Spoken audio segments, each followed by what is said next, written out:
Ya, setelah hari ini kita sudah sampai membahas ya kitab Esra dan Nehemia ya. Nah, saudara, memang pembahasan kita ini bukan berdasarkan urutan, tetapi berdasarkan sejarah bangsa Israel ya. Jadi kita saat ini sudah memasuki yang namanya Paskah pembuangan bangsa Israel. Nah, mari saudara kita buka dari kitab Esra dan Nehemia ya, kita akan pelajari sama-sama akan kitab Esra dan Nehemia ini saudara. Nah, kitab Esra dan kitab Nehemia saudara ini adalah satu uh, sejaman ya, kalau kita lihat di dalam bagian firman Tuhan. Jadi Esra dan Nehemia adalah pembaharu yang hidup sejaman pada periode sesudah pembuangan. Ya, jadi karena itulah kalau kita lihat kitabnya itu digandeng saudara ya, ini karena satu zaman dan mengadakan pembaruan bersama-sama di tengah bangsa Israel. Nah, pelayanan mereka itu saling melengkapi ya. Jadi kalau kita membaca kitab Esra dan kitab Nehemia, maka Esra itu adalah seorang imam dan ahli kitab yang mahir dalam hukum Musa, hukum Taurat, dan membawa pembaruan secara rohani. Nah, sedangkan Nehemia sangat terkenal dengan kemampuan administrasinya, manajemen di dalam pembangunan tembok Yerusalem. Ya, kalau sudah membaca kitab Esra dan Nehemia, saudara, dua orang ini adalah dua orang yang luar biasa Tuhan pakai dengan kemampuan mereka yang berbeda, tetapi saling melengkapi. Ya, pembaruan rohani satunya, yang satu adalah bagaimana mengadakan pembaruan bukan hanya tembok, tetapi juga secara sosial, politik, ekonomi. Ya. Nah, Esra dan Nehemia datang ke Yerusalem dari Susan di Persia selama pemerintahan Artasasta I. Dan keduanya adalah orang-orang terhormat di kalangan istana Persia. Ya, Esra seorang Lewi, dia juga seorang imam, mempunyai jabatan sebagai penasehat untuk urusan orang-orang Yahudi dalam kabinet kerajaan. Ya, mungkin bagaimana kerajaan itu mengurusi ya tentang orang-orang Yahudi, dan Esra itu salah satu. Ya, karena kita tahu saudara, pembuangan yang lalu ketika kita belajar kitab Yeskiel dan juga kitab sejarah, maka orang-orang yang penting itu yang diangkut saudara ya, termasuk Yeskiel, termasuk Esra, termasuk Nehemia adalah tokoh-tokoh penting, pemimpin-pemimpin yang dibawa ke negeri Babel ya pada waktu pembuangan. Dan kemudian setelah Babel dikalahkan Persia, maka mereka juga punya jabatan-jabatan yang penting, orang-orang penting ini. Nah, sedangkan Nehemia adalah juru minuman Raja Artasasta. Ya, ini sebuah jabatan atau sebuah kedudukan kepercayaan yang luar biasa, karena sebelum raja minum maka Nehemia itu lebih dulu ya. Jadi orang yang dekat dengan raja, orang kepercayaan raja. Kalau orang juga ingin membunuh raja, maka Nehemia menjadi salah satu sebenarnya yang bisa dipakai begitu ya. Tapi tentu Nehemia adalah seorang yang punya integritas, yang tidak sembarangan saudara ya, dipilih ya untuk menjabat sebagai juru minuman raja. Nah, latar belakang kitab Esra dan Nehemia, saudara. Nah, ini sebenarnya satu kitab ya. Di dalam Perjanjian Lama Ibrani, Esra dan Nehemia itu tidak dipisahkan satu kitab ya. Nah, bahkan sebenarnya ini adalah lanjutan dari kitab Taurat sebenarnya. Tawarik saudara ya. Esra dan Nehemia merupakan jilid kedua dari karya penulis Tawarik. Dan memang ini kan kalau kita lihat nanti kalau kita belajar kitab Tawarik, kenapa sih kitab Tawarik itu ditulis? Nah, memang kitab Taurat itu tulis itu menceritakan sejarah bangsa Israel supaya orang-orang yang dari pembuangan itu bisa tahu sejarah bangsa Israel, termasuk raja-raja. Dan memang hampir sama persis ya dengan kisah di raja-raja ya, dan kemudian bagaimana bangsa Israel itu mengalami kejatuhan, ada kejayaan, ada kejatuhan. Nah, semua itu ditulis di dalam kitab Tawarik untuk mengajar orang Israel mengerti, memahami siapa Tuhan dan bagaimana kehidupan bangsa itu sendiri. Nah, diduga kuat penulis kitab Esra dan Nehemia ini adalah penulis Tawarik ya dari masa pembuangan, dan diduga adalah Esra. Ya, tentu juga ada bagian dari Nehemia kalau kita bicara tentang kitab Esra dan Nehemia, tetapi ini bergandengan dengan kitab Tawarik ya. Dan memang orang yang betul-betul bisa menulis, punya analisa dan hebat luar biasa adalah Esra ya. Nehemia adalah seorang bupati, tentu dia juga mengadakan pembaruan. Tetapi kemungkinan besar apa yang terjadi di dalam Nehemia juga ditulis oleh Esra ya. Ada juga yang berduga demikian. Nah, menjadi poin penting adalah dikatakan bahwa latar belakang daripada kitab Esra dan Nehemia adalah peristiwa pemulihan umat Israel sebagai umat Allah. Ya, jadi adanya pembangunan kembali bait Allah. Ini memang dilakukan oleh Zerubabel kalau kita membaca, dan memang pembangunan tembok Yerusalem. Tetapi pembangunan ini bukan hanya secara fisik temboknya, tetapi ada pembaruan gitu ya, pembaruan rohani, pembaruan tembok dan pembaruan segala sesuatu sehingga tercipta sebuah masyarakat yang Tuhan pulihkan ya untuk takut akan Tuhan. Ya. Nah, saudara, garis besar kitab Esra ini memang ada beberapa versi sebenarnya, tetapi kalau kita lihat kitab Esra ini dan kitab Nehemia itu garis besarnya seperti ini ya. Nah, yang pertama-tama saudara kalau kita lihat itu kisah tentang pemulangan gitu ya dari dekret Koresi. Kalau sudah baca di dalam pasal 1 ayat 1, pada tahun pertama zaman Kores begitu ya, Kores kerajaan negeri Persia, Tuhan menggerakkan hati Kores raja Persia itu untuk menggenapkan firman yang diucapkan oleh Yeremia sehingga disiarkan di seluruh kerajaan Kores secara lisan dan tulisan pengumuman ini ya. Segala kerajaan di bumi telah dikaruniakan kepadaku oleh Tuhan Allah semesta langit. Ia menugaskan aku untuk mendirikan rumah baginya di Yerusalem yang terletak di Yerusalem, di Yehuda, gitu ya. Dan kemudian di sini singkat cerita bahwa mereka kemudian disuruh pulang, ya. Ya, dikatakan dan setiap orang yang tertinggal dimanapun ia dan seorang pendatang harus disokong oleh penduduk setempat dengan perak dan emas, harta benda ternak di samping persembahan sukarela bagi rumah Allah yang ada di Yerusalem. Jadi intinya adalah dia dipanggil oleh Tuhan, artinya diminta oleh Tuhan atau disuruh oleh Tuhan, ada gerakan oleh Tuhan. Tuhan menggerakkan dia untuk membangun tempat ibadah begitu ya, menegakkan kembali rumah di Yerusalem. Jadi artinya dia meminta bangsa Israel itu kembali, meminta mereka kembali, dan itu di situ juga membangun bait suci. Ya, karena itu kalau kita lihat di dalam ayat selanjutnya, maka ada pemulangan ya. Ini pemulangan di bawah Sesbasar, kemudian juga ada melalui Yerubabel ya. Nah, sudah menarik saudara kalau kita lihat tentang Sesbasar dan Yerubabel. Nah, ada yang mengatakan saudara sebenarnya Sesbasar ini adalah sebenarnya paman dari Yerubabel. Tetapi Sesbasar juga bukan orang sembarangan. Ya, jadi kalau kita lihat kan kembali yang dibawa ke negeri Babel adalah keluarga para kerajaan, pemimpin-pemimpin orang Israel pada waktu itu dan dibawa pada waktu itu. Dan mereka juga lah saudara yang punya peran penting untuk kembali. Jadi keturunan daripada pemimpin-pemimpin ini kemudian membawa kembali umatnya pulang. Ya. Jadi katakan Sesbasar ini termasuk pembesar Yehuda. Ya, kemudian juga kalau lihat di dalam ayat yang ke-8 dikatakan Kores, Raja Persia itu menyuruh mengeluarkan semuanya itu di bawah pengawasan Midradat, bendara raja yang menghitung seluruhnya bagi Sesbasar, pembesar di Yehuda. Begitu. Jadi ini seorang pembesar di Yehuda, dan ini tentu saudara ada komunikasi ya. Dan kemudian juga saudara Yerubabel ada seorang sebenarnya tokoh yang luar biasa juga, bahkan diduga Yerubabel adalah keturunan daripada Daud ya. Nah, dikatakan sini Yerubabel disebut anak Setiel ya, kemudian dia bersilsilah dalam satu Tawarik 3:17 adalah anak sulung dari Yoyakin Raja Yehuda yang terakhir yang dibawa ke pembuangan tahun 597 sebelum Masehi.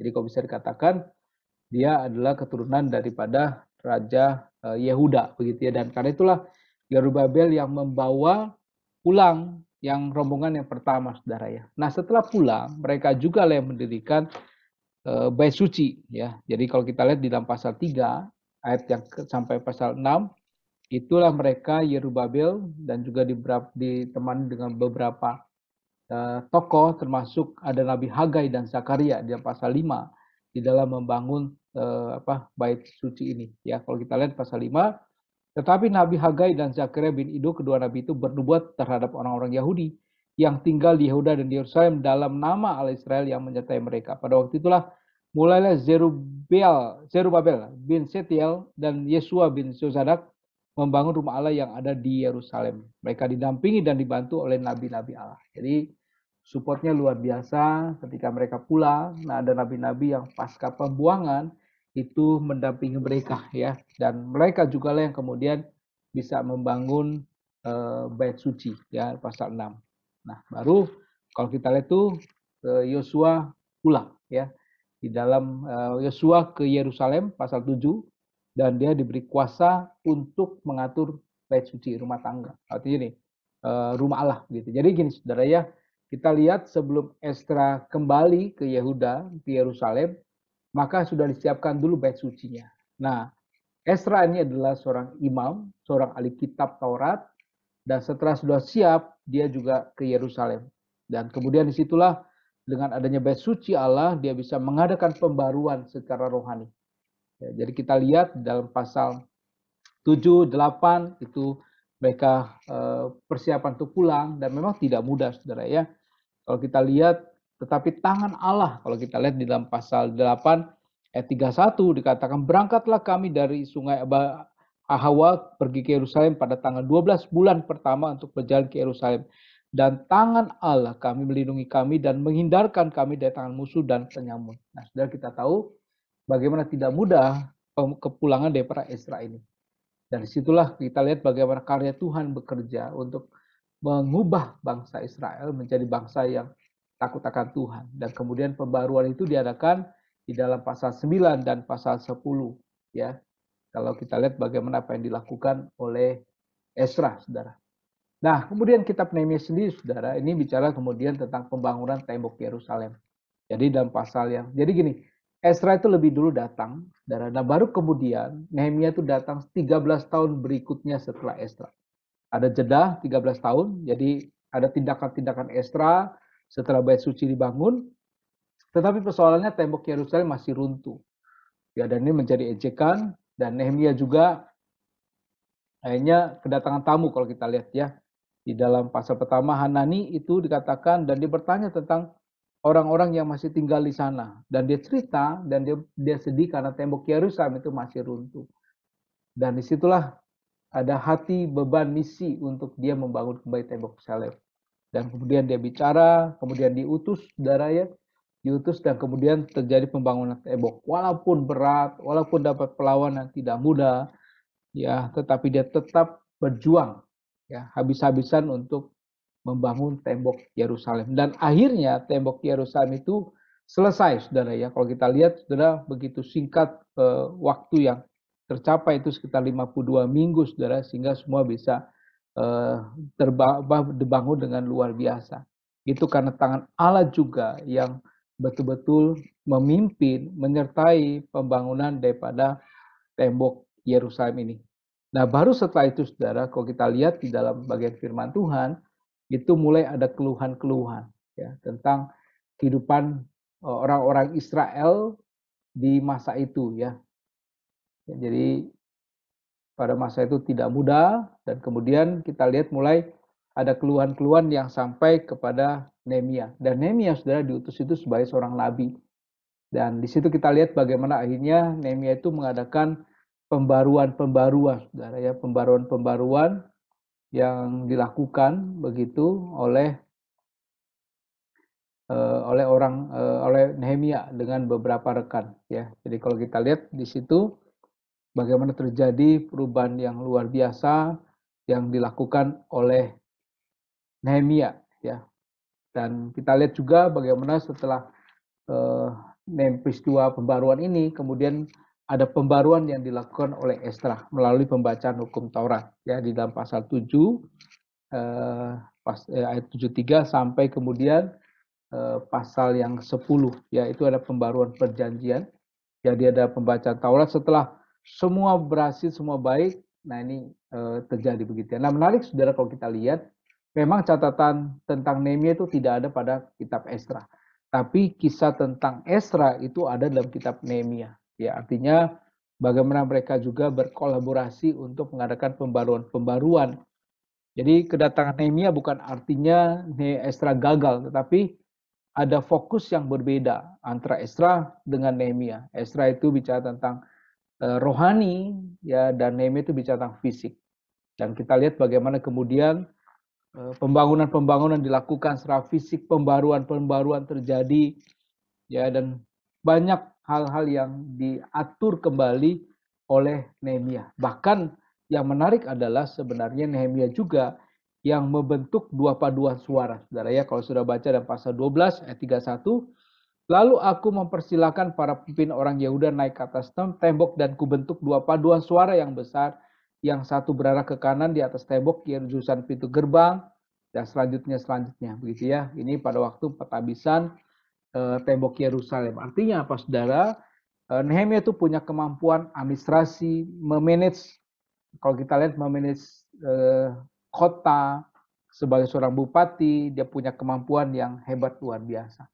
Sehingga dengan demikian dia diakui seorang yang memang ya, Tuhan pakai luar biasa. Nah, tujuan dan pesan kitab ini, saudara. Jadi kitab Esra dan Nehemia melaporkan bagian penting dari sejarah Israel selama kurun waktu pasca pembuangan. Jadi setelah dibuang 70 tahun dan kemudian kembali, apa yang terjadi, saudara, dengan bangsa Israel ini? Nah, ada 3 catatan penting, saudara, sebenarnya. Yang pertama adalah pemulangan umat Ibrani atau Israel ke Yerusalem dari pembuangan di Babel. Ya, dan Babel juga kan dikalahkan oleh Persia. Termasuk juga pembangunan kembali Mesbah dan Bait Suci. Ya, ini melalui Yerubabel dan Beit Sabar ya. Beit Basar. Nah, kemudian juga yang kedua, kedatangan dan pelayanan Esra. Itu meliputi pembaruan rohani masyarakat berdasarkan hukum Musa.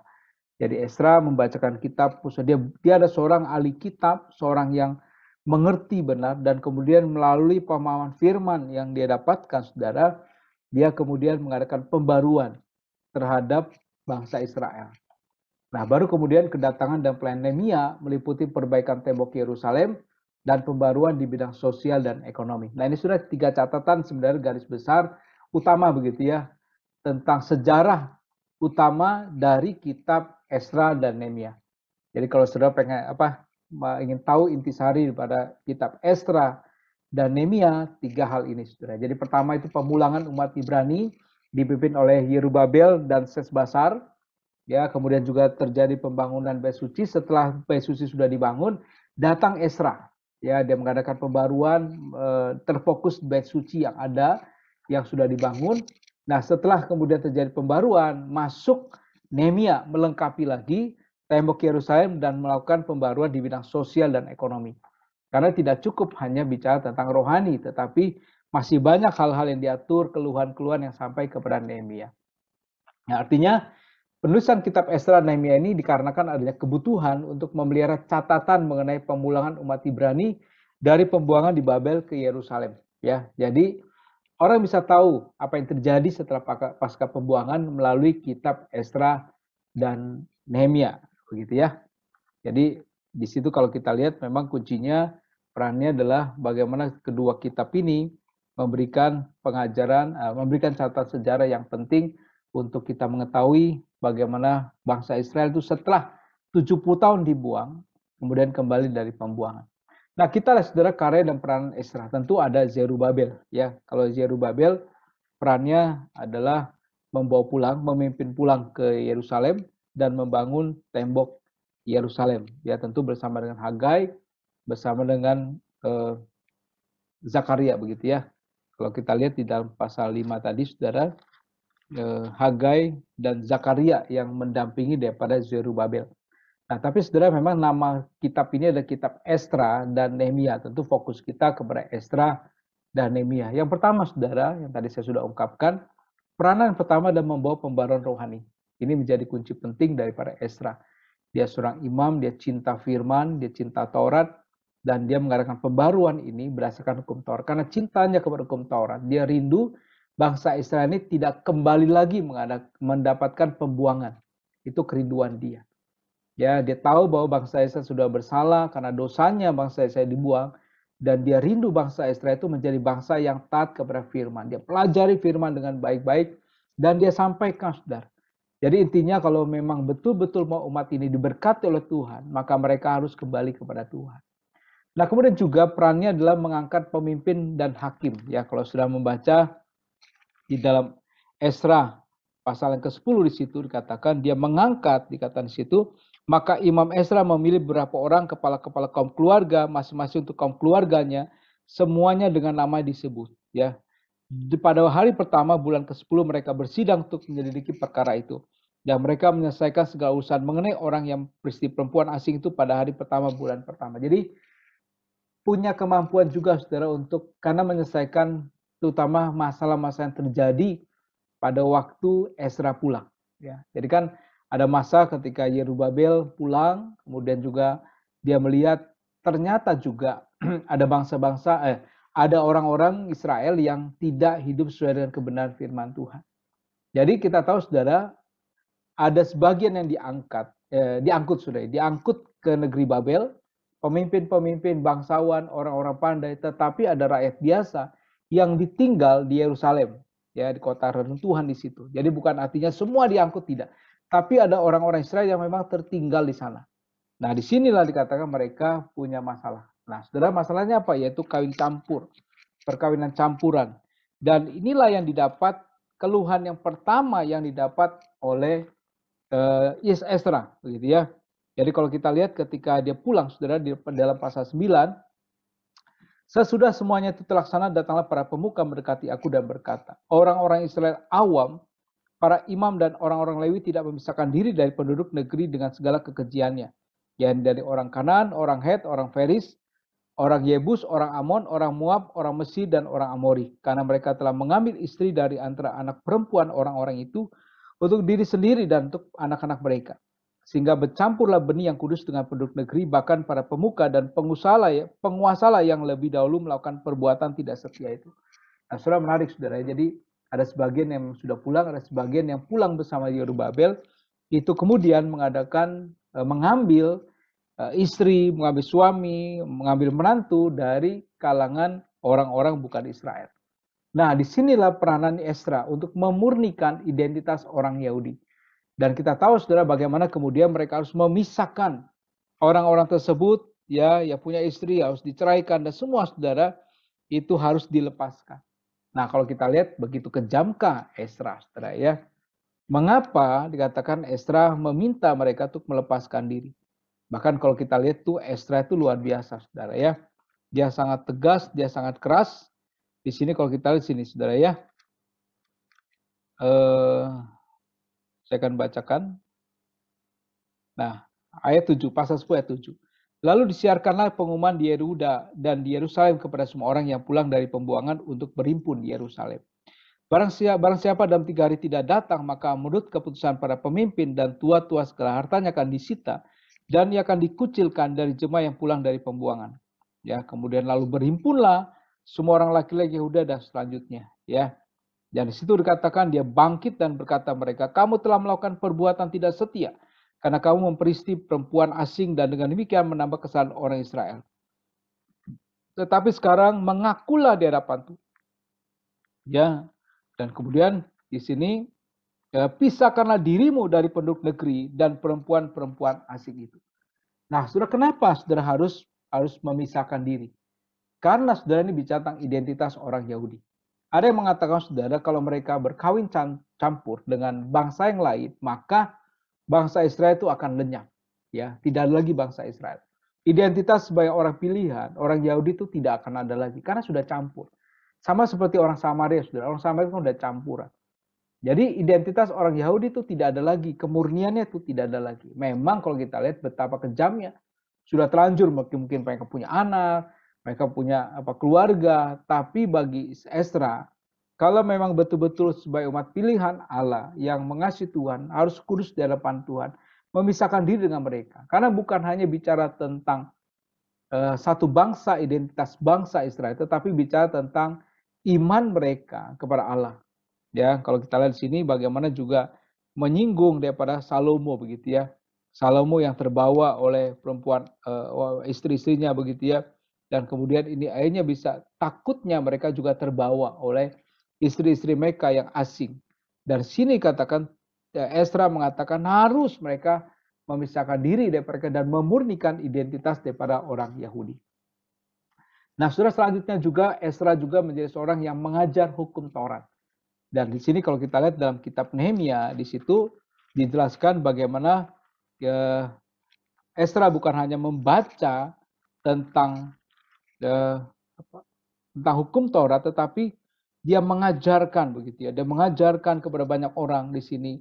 Kalau kita lihat di dalam pasal 8 ayat 14 di situ, ayat 10 dulu ya. Lalu Nehemia, yakni kepala daerah itu, dan Imam Esra ahli kitab itu, dan orang-orang Lewi yang mengajar orang-orang itu berkata, begitu ya, mengajar. Kemudian pada hari ke-12, pada hari kedua kepala-kepala kaum keluarga seluruh bangsa juga para imam dan orang Lewi berkumpul pada Esra ahli Taurat itu untuk menelaah kalimat-kalimat Taurat itu. Artinya dia betul-betul mendalami Taurat, dia mengajarkan kepada pemimpin, begitu ya. Dan pemimpin-pemimpin mengajarkan kepada keluarganya.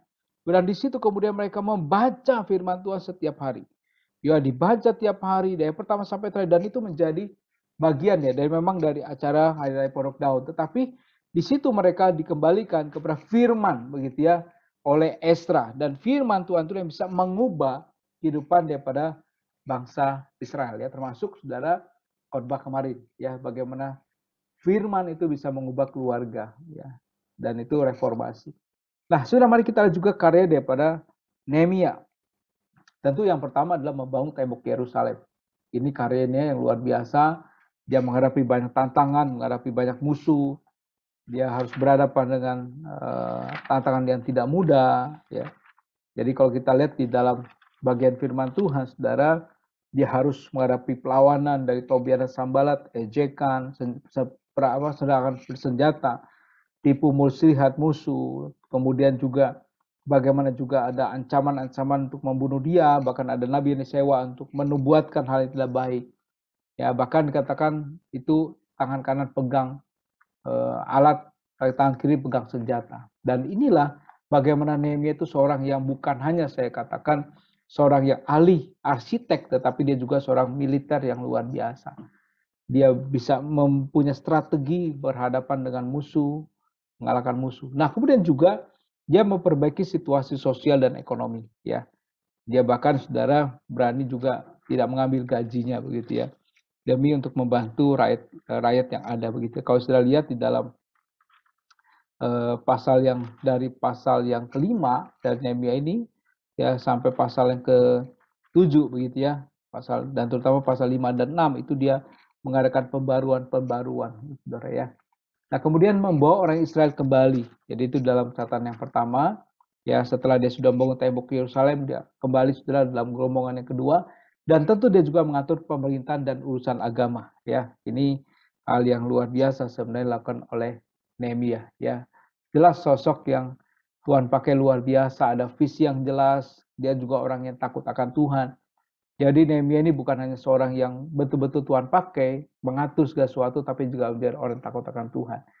Ya, saudara, ini juga sebenarnya kalau saya bandingkan dengan tokoh gereja, John Calvin juga mirip seperti dia. Ya, John Calvin juga bukan seorang yang bukan hanya dia mendalami firman, tapi John Calvin juga menjadi seorang tokoh masyarakat yang mengatur negara. Ya, walaupun juga sempat jatuh di dalam penyiksaan ya, orang-orang yang fasik atau yang menolak begitu ya iman Kristen, tetapi John Calvin juga membuat banyak tulisan-tulisan, kemudian mengatur kota Jenewa itu begitu luar biasa.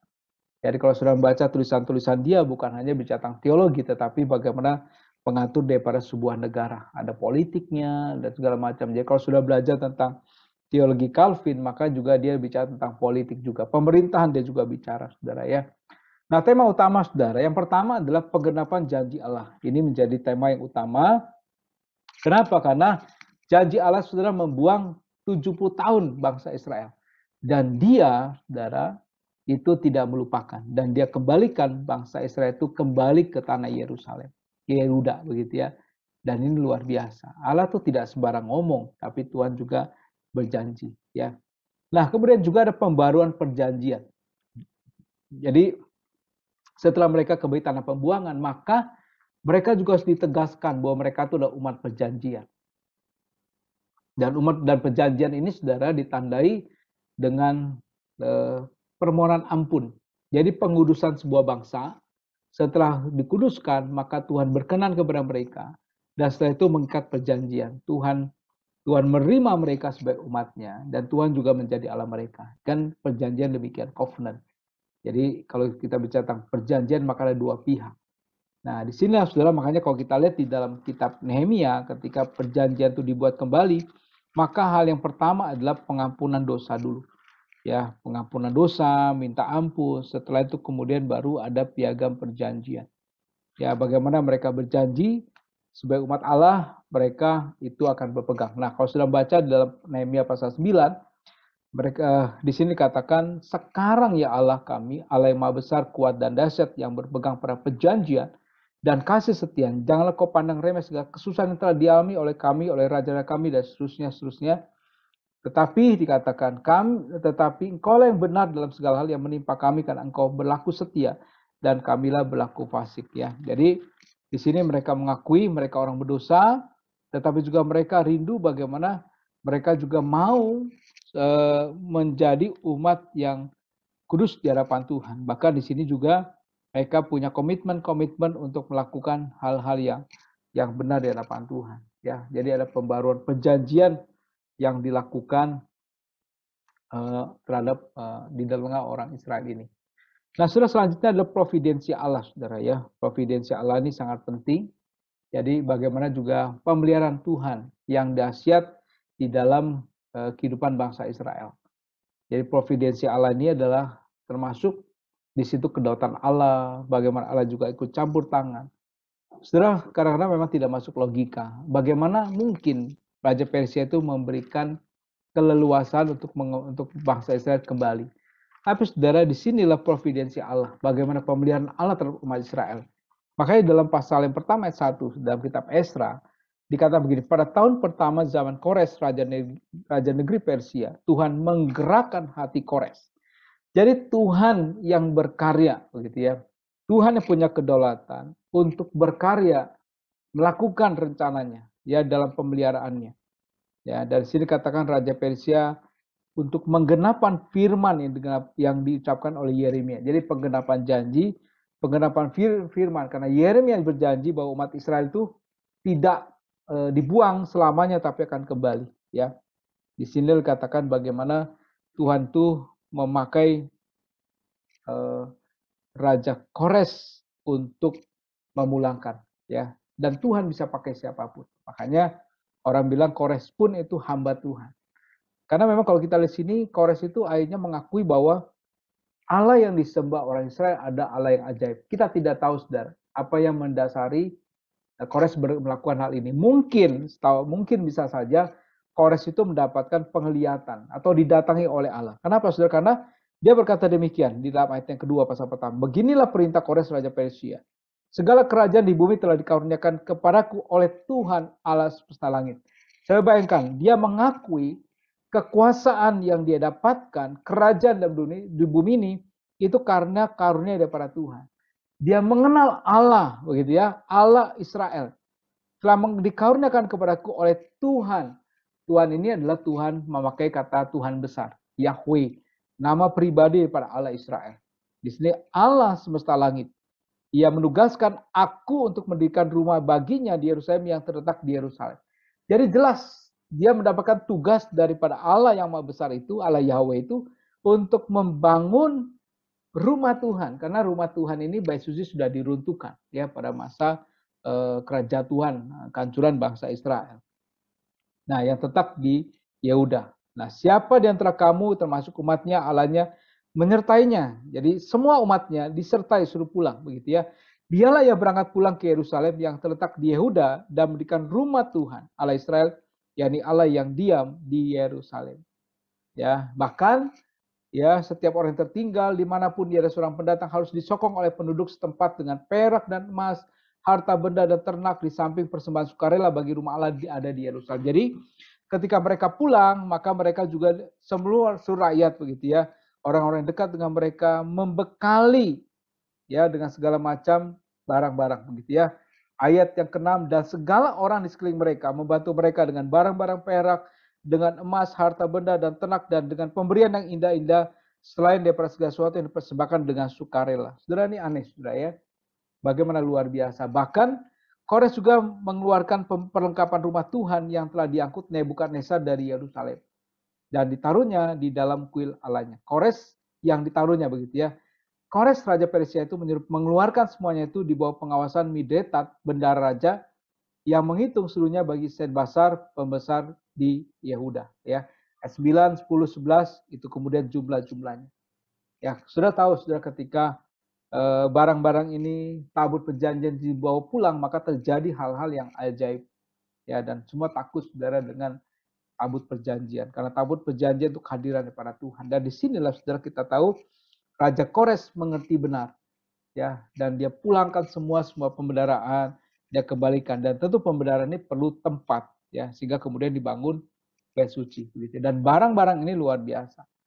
Nah, saudara, artinya apa, saudara? Mereka pun orang Israel ini pulang itu bukan dengan tangan kosong, pulang itu membawa segala harta benda. Saudara ingat Abraham, gitu ya, dia mengungsi ke Mesir karena takut kelaparan, ketemu Firaun, ya, kemudian Tuhan menampakkan diri kepada Firaun tentang Sarah, takut, kemudian pulang dikasih lagi harta, gitu ya.